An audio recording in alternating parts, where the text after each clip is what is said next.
우리가 다니엘 12장을 마무리하면서 꼭 기억해야 될 거, 마지막을 사는 지혜, 마지막 날의 믿음이라고도 표현할 수 있는 이것들을 다시 좀 보려고 해요.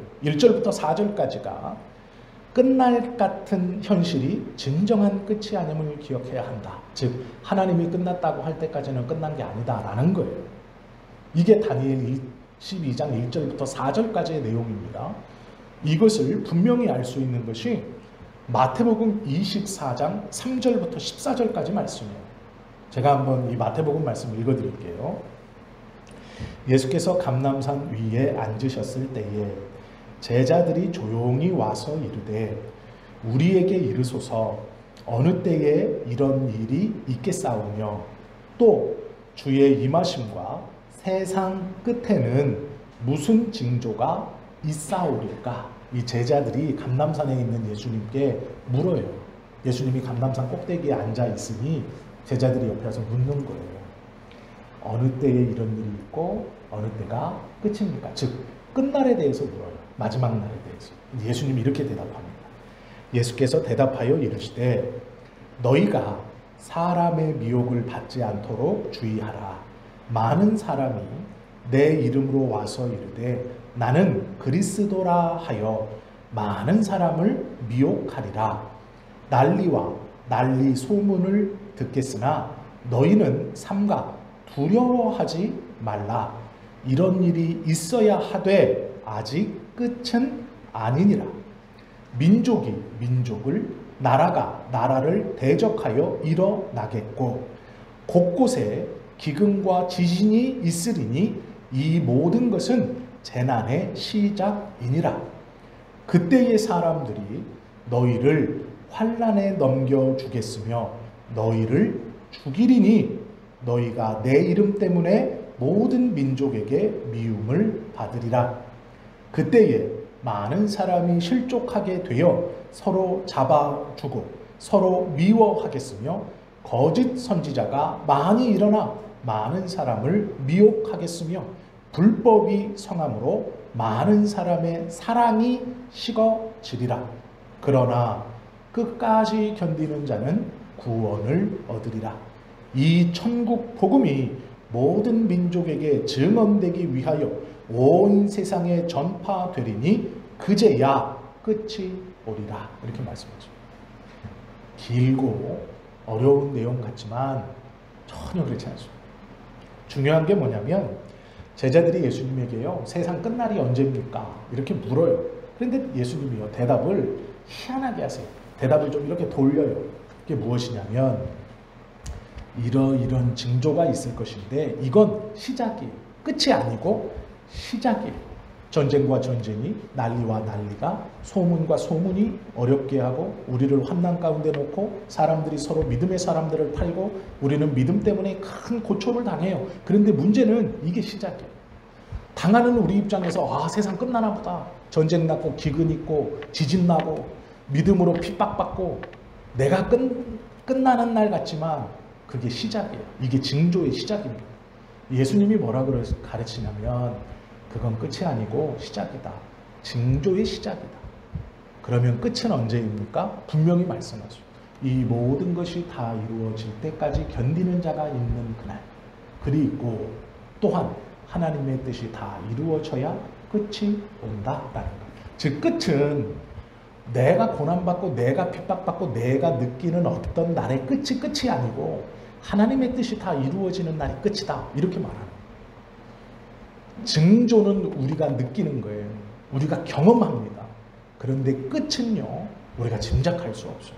왜요? 하나님의 뜻이 다 이루어져야 끝이 오기 때문이에요. 즉 하나님의 손에 붙들려 있는 것이 끝이기 때문에 우리는 알 수 없어요. 다만 징조에 당하는 것뿐이에요. 그런데 그게 시작입니다. 그게 끝이 아니에요. 그게 시작이라고 성경은 말해요. 이것이 하나님의 주권에 관한 문제예요. 세상 끝이 언제 있습니까? 무슨 일이 일어납니까? 걱정하지 마라. 세상의 끝은 나의 손에 있다. 라고 말씀하죠. 이게 1절부터 4절. 두 번째 주제는 5절부터 12절인데 한계 안에서 한계를 인정해야 한계를 극복하는 거예요. 즉 한계 안에 한계를 넘어서 라는 말이에요. 이게 뭐냐? 나의 한계를 인정하고 겸손히 하나님 앞에 메어 달릴 때 하나님은 그 사람의 한계를 넘어 사용하신다라는 거예요. 다니엘은요 10대의 소년이었습니다. 한계가 있어요. 아무리 날고 기어도 왕을 이길 수 없어요. 이스라엘이라는 자기네 나라를 무너뜨린 바벨론의 왕을 다니엘이 이길 수 없어요. 다니엘이 아무리 날고 겨도 그 왕을 거꾸로뜨릴 수 없어요. 이게 다니엘의 한계예요. 그런데 문제는 그래서 포기한 게 아니에요. 자기의 한계를 인정합니다. 자기가 할 수 있는 것과 할 수 없는 것을 인정해요. 그리고 하나님께 도움을 구하죠. 그때 하나님은 다니엘로 꺾이지 않게 하세요. 패배하지 않게 하세요. 살아있게 하시고 살아남게 하세요. 그리고 그 다니엘로 말미암아 점점점 하나님의 뜻을 또렷이 다니엘도 이스라엘 남은 자들도 깨닫게 하세요. 그래서 사용하시는 거예요. 그것이 5절에서 12절까지 한계를 인정해라. 할 수 있는 것과 할 수 없는 것을 인정해라. 그때 하나님이 도우셔서 너를 사용해 너를 변화시키고 남은 자들에게 너를 통하여 하나님의 뜻을 전달되게 하겠다. 그래서 쓰임받는 것이다. 이것이 12절까지의 내용이에요. 세 번째가 있네요. 오늘 말씀. 보이지 않는 하나님의 주권에 눈뜨고 살라라는 거예요. 보이지 않는 하나님의 주권에 눈을 뜨고 살아라. 즉 모든 것이 하나님의 손안에 있다는 것. 첫 번째 것과 똑같은 얘기입니다. 그런데 그걸 다시 본문은 반복하고 있어요. 보이지 않는 하나님의 주권. 다니엘은 10대 중반에 포로로 바벨론에 끌려왔습니다. 바벨론이 가장 강력한 나라인 줄 알았어요. 그런데 이 바벨론도 멸망합니다. 그리고 그 바벨론을 멸망시켰던 나라도 멸망합니다. 세상에서 자기 눈에 제일 강하고 무너지지 않을 거라고 생각했던 바벨론이 무너지고 그 바벨론을 무너뜨린 초강대국이라고 생각했던 페르시아가 또 무너집니다. 그리고 그 나라도 무너집니다. 10대 중반에 포로로 와서 평생 자기네 땅으로 자기네 나라 원래 예루살렘으로 돌아가기를 꿈꾸고 기대하고 기도하고 기다렸던 다니엘이 그 불안함과 그 무서움과 그 두려움 속에서 10대를 보내고 그곳에서 강력한 카리스마로 신과 같이 자기를 생각하고 있는 왕 아래에서 벼슬을 하면서 그 안에서 먹고 살면서 수많은 대적들, 수많은 시기하는 사람들, 수많은 원수들에 둘러싸여서 살아요. 마음 편했겠습니까? 절대 그 마음 편하지 않죠. 다니엘도 사람입니다. 불안하고 두렵고 무서운 것이죠. 놀라운 것은요, 성경은 두려움이라는 단어를 366번 써놓고 있어요. 정확하게. 성경 전체 66권에 두려움이라는 단어가요, 366번 나와요. 많이 나오는 편이에요. 366번 두려움이라는 단어를 써놨습니다. 그냥 단순히 수적으로 계산하면 하루에 한 번 두렵다는 얘기예요. 그냥 우스갯소리로 윤달 끼면 366번이에요. 성경은요 366번 두려움이라는 단어를 썼어요. 우리의 삶이 그만큼 두렵죠. 앞날을 알 수 없어 무섭죠. 그런데 다니엘은 하나님이 다니엘에게 오늘 본문 말씀이 뭐라 그러냐면 너는 가서 마지막을 기다리라. 이는 내가 평안히 쉬다가. 아니 두려운데 두려운 게 우리 삶인데 앞을 알 수 없어서 두려운 게 불안한 게 우리 삶인데 하나님이 뭐라 그러냐면 평안히 쉬다가 하라고. 어떻게 쉴 수 있습니까? 나라가 무너졌고 포로로 끌려왔고 내가 보는 환상은 이스라엘이 고통받는다는 것이고 내가 보는 환상은 하나님의 백성들이 밟혀서 깨지고 으깨지고 죽어가는 환상이고 내가 그것 때문에 3일 동안 금식하고 슬퍼하면서 하나님 앞에 간절히 부르짖었는데 하나님이 뭐라 그러냐면 평안히 쉬다 가라 이렇게 말해요. 어떻게 평안할 수 있는 거예요? 366번 두려움이 임하는 것이 우리의 삶인데 어떻게 평안하냐라는 것이죠. 다니엘이 붙잡은 것은요 두려움이 아니고 평안이에요. 평안. 어떻게 그럴 수 있는가? 하나님의 주권에 눈뜨고 살았기 때문이에요. 난리와 소문이 있고 억압과 포각이 있지만 그것이 하나님의 손안에 있다는 하나님의 주권 안에 있다는 믿음 때문에 우리의 삶도 하나님의 주권 아래 있고 하나님의 손 아래 있습니다. 그러기에 힘들고 어렵지만 평안할 수 있어요. 하나님이 환경과 여건 속에서는 평안할 수 없는 다니엘에게 너는 기다리고 평안히 그 시간을 보내다가 마지막 때를 맞이하라. 하나님의 일이 다 끝나는 때 너의 몫을 너는 누릴 것이다. 지금도 불안한 상황 가운데 하나님이 평안히 쉬고 기다려라 그래요. 그리고 하나님의 뜻이 다 이루어진 그 마지막 날 너는 분명히 너의 몫을 누릴 것이다. 이것이 약속. 그러면 이 약속을 어떻게 받습니까? 하나님의 주권을 붙드는 믿음이 있을 때 모든 것이 보이지는 않으나 하나님의 주권 안에 있을 때라는 것입니다. 두렵지만 하나님이 우리의 삶을 붙들고 가시기 때문에 우리도 평안할 수 있는 거예요. 하나님은요 우리에게 정해진 삶의 끝을 주셨어요. 그리고 그것을 향해 가라고 우리는 지금 그 시간을 살아가고 있습니다. 끝이 있어요. 어느 때인지 모르지만 끝이 있어요. 그런데 하나님은 괜찮다. 내 손에 있다. 내 손에 있다는 걸 믿어라. 그래야 우리는 쉴 수 있고 기다릴 수 있고 누리는 복을 받을 수 있어요. 그것이 약속이에요. 다니엘은 두려운 꿈을 꾸고 그것이 무엇인지 깨닫고 설명을 듣고 이스라엘 백성 또 자기의 삶에서 일어나는 이 처참한 현실 가운데서도 절망하지 않을 수 있었던 이유가 그것이 하나님의 약속, 하나님의 주권 안에 그 모든 것이 있기 때문에 쉴 수 있고 기다릴 수 있고 상급을 받을 수 있어요. 하나님의 주권이죠. 성경을 통해 우리에게 계속해서 말씀해 주시는 모든 것을 한마디로 요약하면 하나님의 주권이에요. 예수님께서 이 땅에 오셔서 우리의 죄를 대신해 십자가를 지심도 죽으시고 부활하셔서 승천하시고 다시 오심도 하나님의 주권 안에 있다는 거예요. 그것을 믿어라. 그래야만 내가 평안을 얻을 수 있다. 성경은 우리에게 가르쳐 주세요. 어떤 분이 제가 아는 어떤 분이 딸에게 성경을 읽히고 싶어서 성경 한 장 읽으면 10,000원 준다고 했대요. 하루에 이제 20,000원을 넘길 수는 없고 이 딸은 일어나서 성경을 2장 읽으면 20,000원을 받는 거예요. 한 달 읽으면 60만 원. 이거 할 만한 장사 아닙니까? 누가 만약에 저에게 성경 한 장 읽고 하루에 20,000원 초과할 수 없지만 한 장 읽으면 10,000원씩 주겠습니다. 그러면 저는 매일 읽을 것 같아요. 읽지 말라게도 읽어요. 한 장 읽으면 10,000원이잖아요. 얼마나 좋아요. 그런데 이 딸은 그래도 안 읽는데요. 한 장 읽으면 10,000원 준다는데 안 읽어요. 그때부터 이건 이제 자존심 싸움이 된 거예요. 아빠가 너 성경 한 장 읽으면 10,000원 준다는데 안 읽어? 용돈 끊어. 이 자존심 싸움이 돼요. 딸은 내가 그러면 성경 읽을 줄 알아? 안 읽어요. 용돈 안 받으면 되지. 안 읽어요. 네, 그런 얘기를 들었어요. 가만히 생각해 보시면 하나님이 우리에게 성경을 통해서 여러 상급들을 말씀하세요. 그런데 진짜 하나님 마음이 뭘까요? 진짜 그 속에 들어있는 하나님 마음이 뭘까요? 딸에게 10,000원을 주면서 성경을 읽어라 하는 건 그 10,000원 더 받아라 라는 게 마음이 아니고 성경을 읽는 게 진짜 마음이죠. 똑같습니다.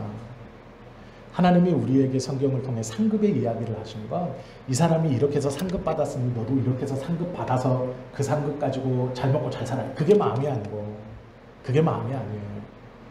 상급은 나중에 결과로 얻어지는 것이에요.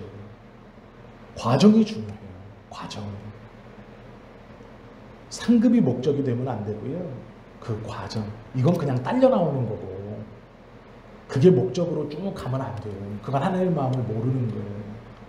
우리는 하나님의 속뜻, 원래 뜻 10,000원 줄게 성경 읽어는 10,000원이 중요한 게 아니라 성경을 읽으면 좋겠다라는 마음 때문에 하는 것인 것처럼 우리의 마음이 상급에 있는 게 아니라 그 하나님의 마음에 있어야 돼요. 왜 상급을 이야기하실까? 왜 상급을 약속하셨을까? 상급이 아니에요. 그 마음이에요. 성경을 통해 우리는 그 마음을 읽어야 돼요. 그럼 그 마음에 깔린 게 뭐냐? 하나님의 주권이에요. 걱정하지 마라 딸아. 내 손에 있다. 내가 주관한다. 걱정하지 마라 하더라. 내가 붙들고 있다. 걱정하지 마. 이걸 내가 붙들고 있으니 끝까지 참고 이기면 상급을 얻을 것이다. 그건 상급이 아니에요. 내가 붙들고 있다라는 걸 네가 믿어라. 이렇게 말씀하시는. 우리가 믿는 것은 그것이죠. 우리가 붙드는 것은 그것이. 다니엘이 그렇게 말하고 있습니다. 세계적인 대학자인 톨스토이가 이렇게 얘기했어요. 지옥이 어딘 줄 아느냐.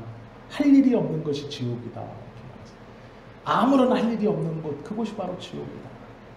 무언가 할 수 있는 곳, 그곳이 천국이래요. 물론 조금 다른 이야기지만 하나님께서 우리에게 교회를 허락해 주시는 그것과 같아요. 교회가 완벽하진 않죠. 또 성도들도 완벽할 수 없죠. 저도 완벽한 목사는 아니니까. 제가 약 한 달 전에 우리 목사들은 기도 못한다고 쫓겨나지 않는다. 전도 못한다고 쫓겨나지 않는다. 그런데 설교 못하면 쫓겨난다. 그런 얘기를 했어요. 찬송 못한다고 목사를 비난하진 않는다. 그런데 설교 못하면 목사는 욕먹는다. 제가 그런 얘기를 하고 그 다음에 성도는 설교 잘한다고 대접받지 않는다.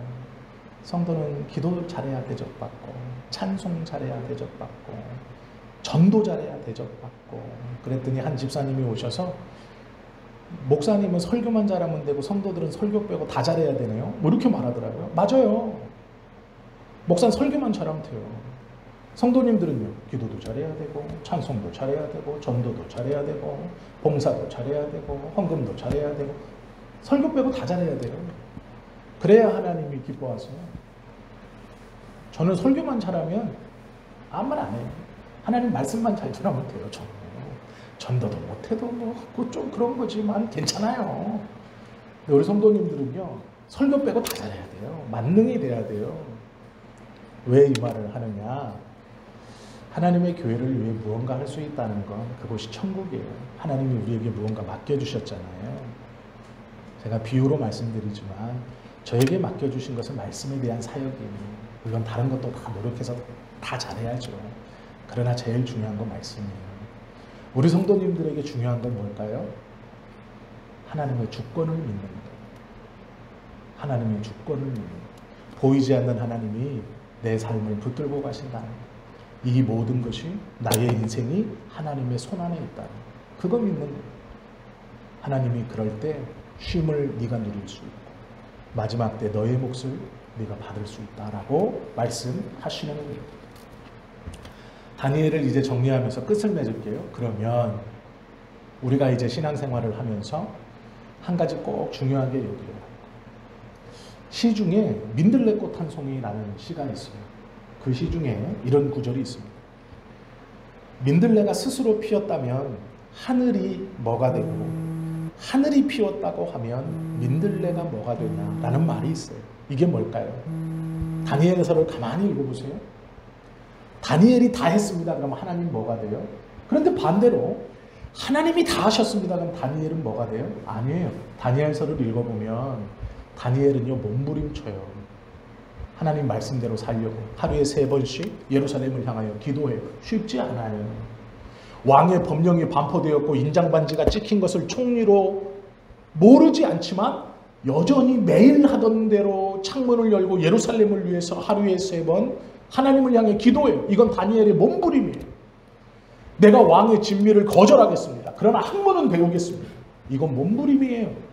그러면 이렇게 몸부림친 다니엘은 아무것도 아니고 하나님이 다 하셨습니다. 그럼 다니엘은 뭐가 돼요? 반대로 다니엘이 그렇게 열심히 치열하게 몸부림치며 살았기 때문에 이 일을 다 할 수 있었습니다. 그럼 하나님 뭐가 돼요? 다니엘서는요 합작품을 얘기하고 있어요. 다니엘 중요하다. 그러나 하나님이 중요하다. 하나님이 하셨다. 그러나 다니엘도 했다. 합작품이 몸부림치며 살려고 몸부림쳤던 거룩하고 성결하게 말씀대로 살려고 했던 몸부림치던 다니엘이 있었기 때문에 하나님이 역사하셨고 또 하나님이 역사하셨기 때문에 다니엘이 그렇게 몸부림치며 살 수 있었다라고 다니엘서는 말하고 있어요. 그래서 너는 가서 마지막을 기다려라. 왜요? 다니엘이 할 것 다 했어요. 환상 받고 그것 때문에 3일 동안 기도하고 금식하며 하나님 앞에 이스라엘 백성들을 위해 부르짖었어요. 그리고 나서도 너무 두렵고 너무 무섭고 너무 참담해서 하나님, 나는 깨닫지 못하고 이 슬픔을 감당할 수 없습니다. 그랬더니 두 천사가 나타나서 이 일이 언제 끝나냐? 모든 것이 하나님의 손안에 있으니 너는 걱정하지 말아라. 다니엘이 그걸 보고 그렇구나. 그때 하나님이 나타나서 설명해 주는 거예요. 걱정하지 마라 다니엘아. 다 내 손에 있다. 너는 믿어라. 그리고 너는 가서 마지막을 기다리라. 내 뜻이 이루어져. 지금까지 네가 했잖아. 너 몸부림쳤잖아. 걱정하지 마. 이제 내가 하는 거야. 너는 마지막을 기다리라.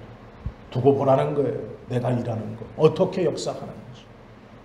그리고 내가 평안히 쉬다가 끝날에는 내 몫을 누릴 것이다.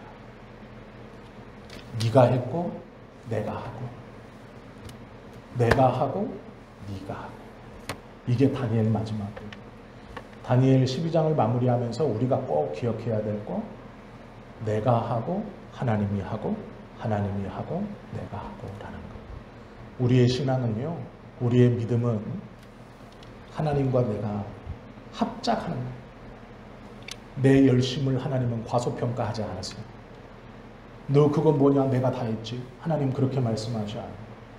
나의 작은 기도, 하나님 말씀대로 살려고 했던 그 작은 몸부림, 그 말씀 앞에 정직하려고 섰던 그 짧은 순간의 긴장, 그 모든 것들을 기억하고 잘했다. 잘했다. 이제 내가 할 것이다. 너는 보아라. 라고 말씀하시는 거예요. 그러면 다 내가 했느냐? 아니죠. 하나님이 은혜를 주셨고 예배를 통해 말씀을 통해 깨닫게 하시고 오늘도 다니엘 12장 23절 마지막 말씀을 우리가 함께 보면서 그렇구나. 하나님이 하셨고 내가 하고 하나님이 하시고 그렇구나. 그렇게 하시는 거예요. 나이가 들어서 나는 할 만큼 했습니다. 하나님. 아니에요. 그런 건 없어요. 하나님이 데려가시는 그날까지 우리는 감람나무는 감람나무대로, 포도나무는 포도나무대로, 무화과나무는 무화과나무대로 하나님이 우리에게 맡겨주신다. 자기 자리에서 몸부림치며 사는 그것을 통해 하나님이 역사하시고 하나님과 우리가 합작하여서 하나님의 뜻을 이루어가는 아름다운 삶이 되는 거예요. 다니엘은 그걸 믿고 있는 겁니다. 또 다니엘을 통해서 우리에게 그 말씀을 하시는 거예요. 오해하지 마십시오. 그럼 하나님의 역사는 목사님, 사람의 도움이 필요합니까? 하나님이 전능하다는데 그럼 사람 없으면 역사 못합니까? 하나님의 능력이 그렇게 좀 부족합니까? 아니에요. 이건 능력의 문제가 아니에요. 방법의 문제예요. 하나님이 능력이 부족해서 사람을 쓰시는 게 아니에요. 그게 하나님의 방식이에요. 우리를 귀하게 여기시는 하나님의 방식이. 능력이 부족해서 사람과 협업한다? 아니에요. 이건 능력의 문제가 아니고요. 방법의 문제. 하나님의 방법이에요. 그것이. 내가 모르는 걸 자꾸 하나님의 능력하고 대입하지 마세요. 목사님 말씀 잘 들어보니까 그러면 하나님이 능력이 부족하니까 사람이 어떤 부분을 감당해야 되겠네요. 이건 능력의 문제가 아니라니까요. 방법의 문제. 하나님의 방식이에요. 하나님의 일하시는 방식.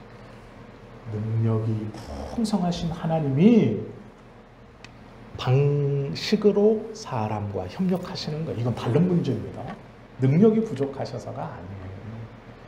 능력의 문제가 아니고 하나님의 방법이에요. 왜요? 그게 우리를 하나님 옆에 두고 우리를 높이고 우리를 존귀 여긴다는 하나님의 일하심의 방식이에요. 그게 하나님의 사랑의 표현이에요. 나의 동역자, 내 옆에 있는 자, 나와 함께 일하는 자, 이렇게 말씀하시는 거예요. 그게 하나님의 방식이에요. 사랑의 표현의 방식. 능력이 부족해서가 아니에요. 오해하시면 안 된다라는 것이죠. 하나님이 우리에게 베풀어 주신 놀라운 은혜들, 우리는 이미 그 은혜들을 누리며 살고 있어요. 환경과 여건이 어려우실 수 있습니다. 이해 안 되는 일이 닥칠 수 있어요. 그러나 걱정하지 마십시오. 모든 것이 하나님의 손 안에 있습니다. 하나님이 주관하십니다. 그 믿음이 있을 때 평안할 수 있어요. 두려워하지 않을 수 있어요. 성경에 366번이나 써있는 두려움을 멀리할 수 있어요. 그래서 다니엘처럼 평안히 기다리고 마지막 때에 하나님의 일이 끝난 그때에 다니엘에게 주시는 몫을 넉넉히 누릴 수 있다라는 것. 우리도 그럴 수 있어요. 다니엘과 똑같이 우리도 부르셨고 우리에게 똑같이 그 은혜를 베풀어 주셨다라는 것.